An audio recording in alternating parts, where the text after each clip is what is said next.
السلام علیکم گائز، کیسے ہو آپ سب؟ امید کرتا ہوں خیریت سے ہوگے۔ اللہ کے فضل و کرم سے میں بھی خیریت سے ہوں۔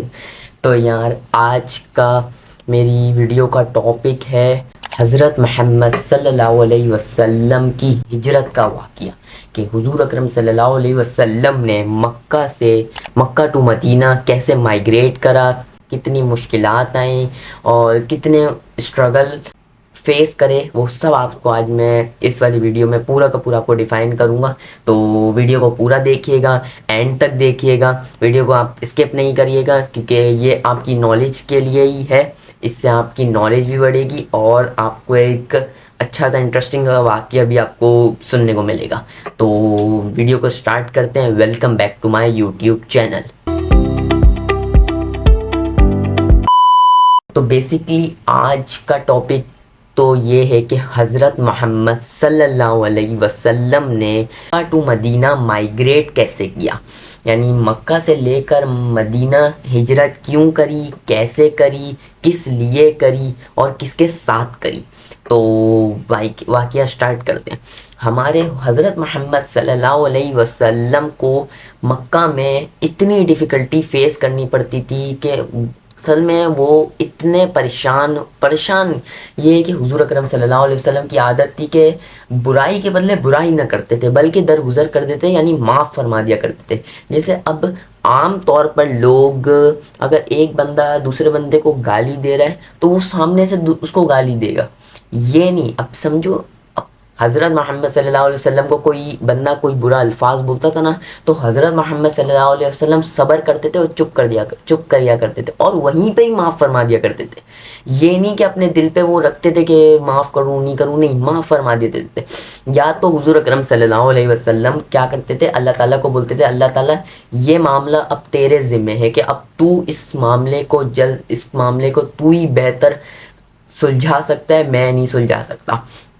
تو حضور اکرم صلی اللہ علیہ وسلم پر کبھی کوئی کیا کرتا تھا، کبھی اتنی ڈیفیکلٹیز آتی تھیں کہ اس کو بیان کرتے ہوئے بھی بندہ بولے یار کیا یار، ہماری زندگی تو پھر کتنی اچھی ہے، ہمیں کوئی ڈیفیکلٹی فیس کرنی پڑتی ہے، لیکن حضور اکرم صلی اللہ علیہ وسلم جیسی انہوں نے جو ڈیفیکلٹی فیس کری تھی نا، اللہ اکبر، وہ ڈیفیکلٹی تو بہت زیادہ ویسی تھی۔ تو ہمارے حضور اکرم صلی اللہ علیہ وسلم پر کبھی کوئی پتھر مارا کرتے تھے، کبھی مٹی پھینک دیا کرتے تھے، کبھی تو کافر ہمارے پیارے نبی صلی اللہ علیہ وسلم پر تھوک پھینک دیا کرتے تھے۔ یار اللہ اکبر، اللہ جہنم میں ان کو بہت بری سزا دے گا۔ تو حضور اکرم صلی اللہ علیہ وسلم پر بہت زیادہ ڈیفیکلٹی آئیں، تو پھر حضور اکرم صلی اللہ علیہ وسلم کو لوگوں نے یہ بولا کہ آپ یہاں سے ہجرت کر لیں۔ انہوں نے یہ بولا کہ آپ کو یہاں پر آپ کے ساتھ جو سلوک ہو رہا ہے نا، بہت برا سلوک ہو رہا ہے اور یہ ہم سے دیکھا نہیں جا رہا ہے۔ تو حضور اکرم صلی اللہ علیہ وسلم نے کہا کہ میں برداشت کرنے کے لیے تیار ہوں، میں صبر کرتا ہوں، میں چپ رہتا ہوں۔ لوگوں نے حضور اکرم صلی اللہ علیہ وسلم کو یہ بولا کہ یہی اسی صبر اور اسی کا فائدہ ہی تو کافر اٹھا رہے اور آپ کو نقصان پہنچا رہے، اگر آپ صبر نہیں کریں گے تو وہ پھر کچھ بھی نہیں کر سکتے۔ تو پھر ان لوگوں نے حضور اکرم صلی اللہ علیہ وسلم کو زبردستی اس بات سے منایا کہ آپ مکہ ٹو مدینہ ہجرت کریں۔ تو پھر حضور اکرم صلی اللہ علیہ وسلم نے اپنے ساتھ اپنے پیارے دوست یعنی کہ حضرت ابو بکر رضی اللہ تعالی عنہ کے ساتھ ہجرت کرنے کا فیصلہ کیا۔ تو یہ خبر جو مکہ والوں کو جب پتہ چلی کہ حضور اکرم صلی اللہ علیہ وسلم ہجرت کر رہے ہیں مدینہ کی طرف، تو انہوں نے ایک دار الندوہ بٹھایا، یعنی دار الندوہ کا مطلب ہے ایک کافروں کا مرکز کو کہتے ہیں۔ ایزی طریقے میں آپ کو یہی بتاؤں، کافروں کے مرکز کو کہتے ہیں دار الندوہ۔ انہوں نے یہ دار الندوہ کرایا، ایک مرکز بٹھایا جس میں بہت سارے کافر ہیں جنہوں نے حضور اکرم صلی اللہ علیہ وسلم کو نقصان پہنچائے تھے اور بہت زیادہ مشکلات دی تھی۔ اس میں ان سب میں ایک بوڑھے انکل بزرگ آئے جو کہ تھے ابلیس۔ اب ابلیس اس میں انٹرنس ہو گئے، تو ابلیس تو اب آپ کو پتہ ہے پھر ابلیس کے کام ایسے ہیں، ابلیس بھی آیا وہاں پر، وہ بزرگ میں آیا۔ تو جب یہ لوگ سب بیٹھ رہے تھے تو اب سب لوگوں نے اپنے اپنے آئیڈیا دیے، سب لوگوں نے اپنے اپنے انسٹرکشن دیے کہ یہ کرتے ہیں وہ کرتے ہیں۔ کچھ لوگوں نے کہا کہ حضور اکرم صلی اللہ علیہ وسلم کے گھر میں حملہ کر کے ان کو مار دیتے ہیں، یا حضور بولا کہ اگر حضور اکرم صلی اللہ علیہ وسلم اگر کہیں راستے پہ چل رہے ہوں تو ان کو اس وقت موت دے دیں۔ بہت ساری انہوں نے سازشیں سوچیں لیکن کچھ بھی نہیں۔ تو پھر آخری میں جو ابو جہل ہے یعنی کہ حضور اکرم صلی اللہ علیہ وسلم کے چاچا، صحیح ہے، اس نے جتنے بھی وہاں پہ لوگ تھے نا سب کو یہ بولا کہ حضور اکرم صلی اللہ علیہ ہم جتنے بھی کافر ہیں ان میں سے سب گھروں میں سے 22 سب گھروں سے بڑے بڑے لوگ، یعنی جو بڑے لوگ ہیں ان خاندان کے بڑے لوگ ہیں وہ نکلے وہاں سے، صحیح ہے۔ تو 22-23 لوگ تھے اور ان کے خاندان میں اب آپ لوگ سوچ سکتے کہ کتنے لوگ ہوں گے۔ تو یہ 22-23 لوگوں نے سوچا کہ اس ابو جہل نے کہا کہ ہم سب لوگ حضور اکرم صلی اللہ علیہ وسلم کے خیمے کے آس پاس کھڑے ہو جائیں گے اور ان کا انتظار کریں گے، اور حضور اکرم صلی اللہ علیہ وسلم جیسے ہی گھر سے باہر نکلیں گے وہیں پر ہی ان کو فوت کر دیں گے۔ تو اب یہ خبر حضور اکرم صلی اللہ علیہ وسلم تک پہنچ گئی، اور جس رات یہ لوگ کافر وغیرہ حضور اکرم صلی اللہ علیہ وسلم کی فوت کرنے والے تھے، اس دن حضور اکرم صلی اللہ علیہ وسلم ہجرت کرنے والے تھے مکہ ٹو مدینہ۔ تو یہ خبر تو ان کے پاس پہنچ گئی تھی کہ مکہ ٹو مدینہ، تو ان لوگوں نے اسی رات کوئی یہ فیصلہ کیا کہ اسی رات کو ہم کریں گے ان کے اوپر حملہ۔ تو حضور اکرم صلی اللہ علیہ وسلم نے اس رات اپنے بستر پر کس کو سلایا؟ حضرت علی رضی اللہ تعالیٰ عنہ۔ حضرت علی رضی اللہ تعالیٰ عنہ سے فرمایا کہ میں ہجرت کر کے جا رہا ہوں مکہ ٹو مدینہ جا رہا ہوں۔ تو حضرت علی سے یہ فرمایا کہ تم آج میرے بستر پر سو گے۔ تو حضور اکرم صلی اللہ علیہ وسلم نے رات میں حضرت علی ان کے بستر پہ سوئے، اور کافر ان کے گھر خیمے کے باہر آس پاس کھڑے ہو گئے، جیسے پورے خیمے کو چاروں طرف سے گھیر لیا، اور حضور اکرم صلی اللہ علیہ وسلم کو تو پتہ تھا۔ پھر اللہ تعالیٰ کی شان یہ ہے کہ اللہ تعالیٰ نے اتنا اچھا کرشمہ کیا، حضور اکرم صلی اللہ علیہ وسلم نے اپنے ہاتھ میں مٹی لی اور ان مٹی پہ کچھ پڑھ کے کافروں کے سر پر ڈال دی، صحیح ہے۔ تو حضور اکرم صلی اللہ علیہ وسلم ان کافروں کے سامنے سے گزرے، بلکہ یعنی کہ دروازے سے گئے حضور اکرم صلی اللہ علیہ وسلم، لیکن ان کو کسی کو بھی دکھا نہیں۔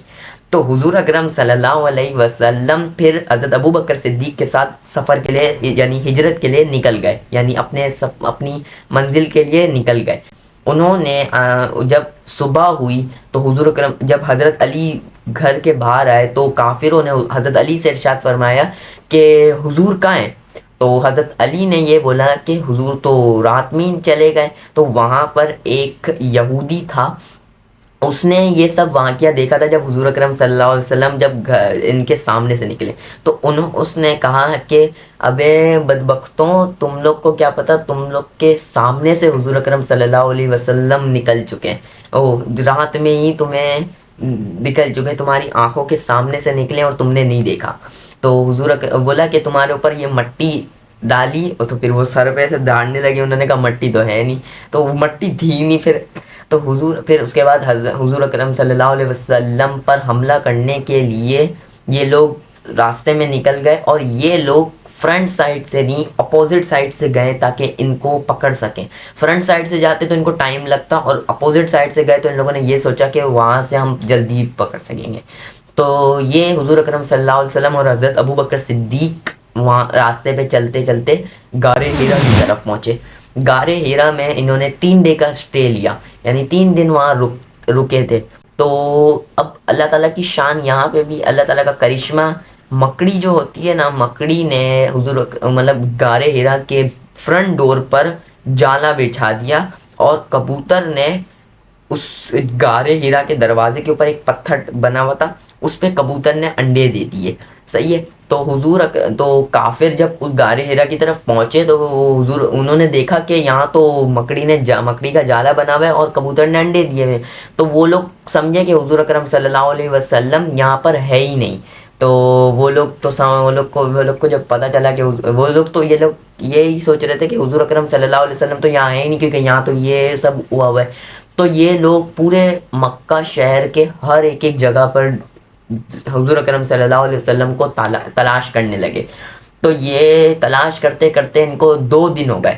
یعنی تیسرے دن کی صبح کو جب ان لوگوں نے دیکھا کہ حضور اکرم صلی اللہ علیہ وسلم کے جو آس پاس کے جو وہ تھے ملازم، انہوں نے جب بتایا کافروں کے سردار یعنی ابو جہل کو کہ حضور تو نہیں ملے، تو حضرت ابو جہل نے کہا کہ لگ رہا ہے حضور اکرم صلی اللہ علیہ وسلم ہمارے ہاتھ سے چلے گئے اور مدینہ چلے گئے وہ.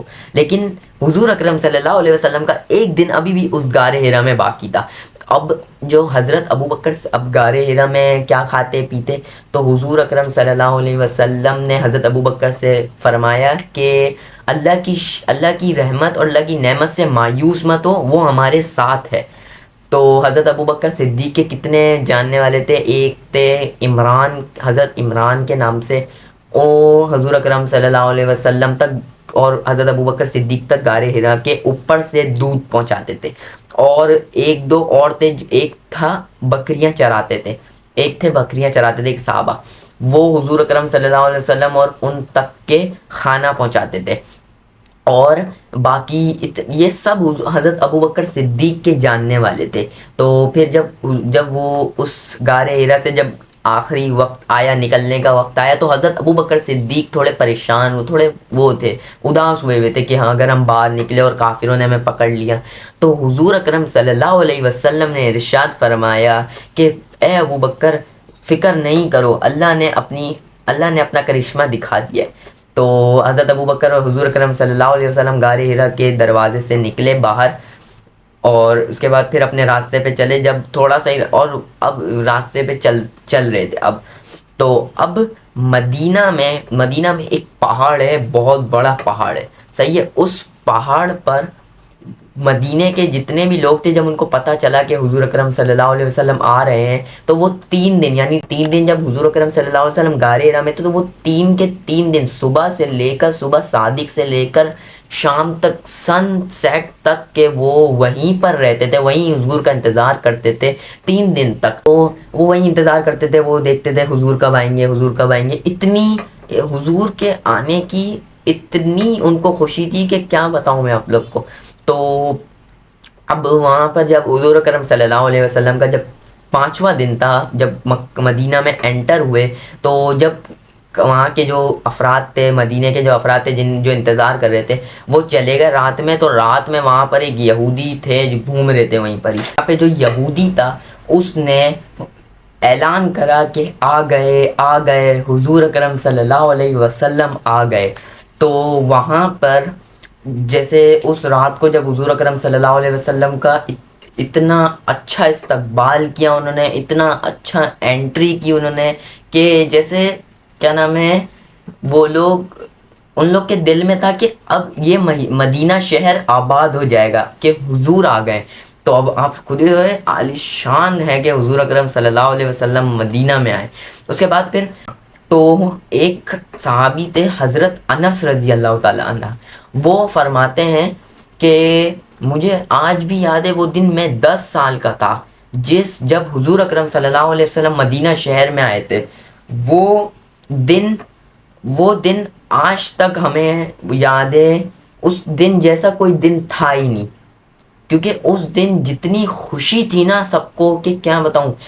وہاں کے جو جیسے بچے وغیرہ تھے نا، انہوں نے پوری گلیوں میں انہوں نے نا جیسے نعرے لگانے لگ گئے، سرکار کی آمد مرحبا، دلدار کی آمد مرحبا، آقا کی آمد مرحبا. یہ نعرے تو ہر 12 ربیع الاول کو لگتے ہی ہیں ماشاء اللہ. تو اور جو وہاں کی جو بچیاں تھیں، وہ ڈف بجا کر حضور اکرم صلی اللہ علیہ وسلم کے لیے ایک چیز پڑھتی تھی، وہ میں آپ کو سنانے جا رہا ہوں. تو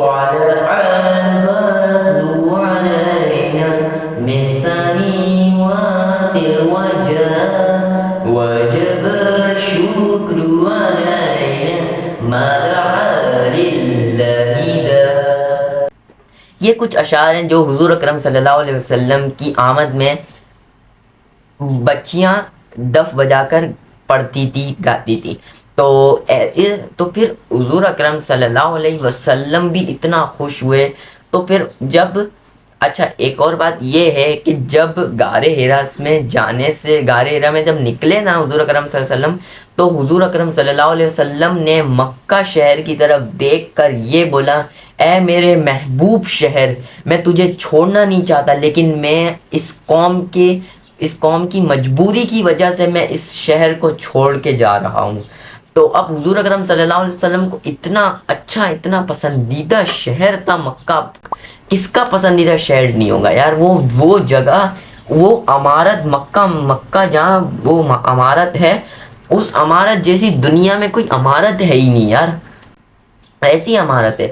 تو آج آپ لوگ کو پتہ ہے کہ آج اس مدینہ، یعنی جو نام تھا اس یثرب، جس کا نام آج مدینہ النبوی رکھا گیا ہے، وہاں پر ایک مسجد بھی ہے، مسجد نبوی، تو اس شہر کا نام مدینہ النبوی رکھا گیا تھا اس کے بعد، اور اس کے بعد یثرب سے چینج ہو کے مدینہ النبوی رکھا، اور اس ہجرت کے بعد اسلامک کیلنڈر قائم ہوا، یعنی اس ہجرت کے بعد، مطلب جب حضور اکرم صلی اللہ علیہ وسلم مائگریٹ کیا انہوں نے، تو اس کے بعد پھر اسلامک کیلنڈر جاری ہوا، جو اب سب لوگ اپنا جو سب لوگ آج اس کیلنڈر کے حساب سے، جس رمضان، شعبان، ہم عید مناتے ہیں شوال کے مہینے میں، حج کرتے ہیں ہم ذی الحج کے مہینے میں، اور یعنی قربانی کرتے ہیں ہم ذی الحج کے مہینے میں، حج بھی ہوتا ہے اس دن، شعبان آتی ہے اور شب برات آتی ہے۔ تو اب یہ کیلنڈر آج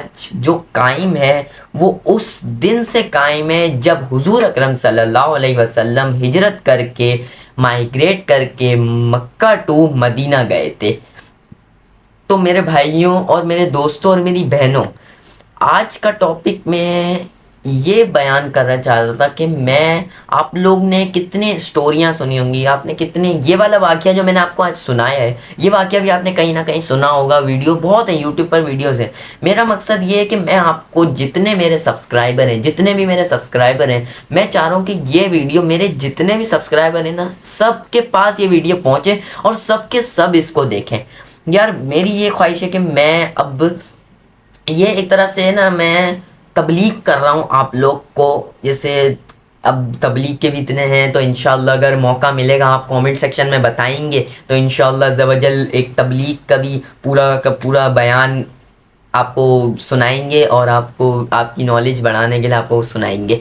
تو آج کا واقعہ یہیں تک تھا، امید ہے آپ لوگ کو یہ ویڈیو پسند آئی ہے، ویڈیو کو لائک کر دیں، چینل پہ نئے ہو چینل کو سبسکرائب کیے بغیر بالکل بھی نہیں جائیے گا، اور کامنٹ سیکشن میں مجھے یہ بھی بتائیے گا کہ اگلا بیان میں کون سا بتاؤں، اور یہ بھی کامنٹ سیکشن میں بتائیے گا کہ اس پورے واقعے میں آپ کو پارٹ کون سا اچھا لگا۔ تو صحیح ہے، میں ملوں گا تم لوگ سے اگلی ویڈیو میں، اپنا بہت سارا خیال رکھنا، چینل کو سبسکرائب کر دینا۔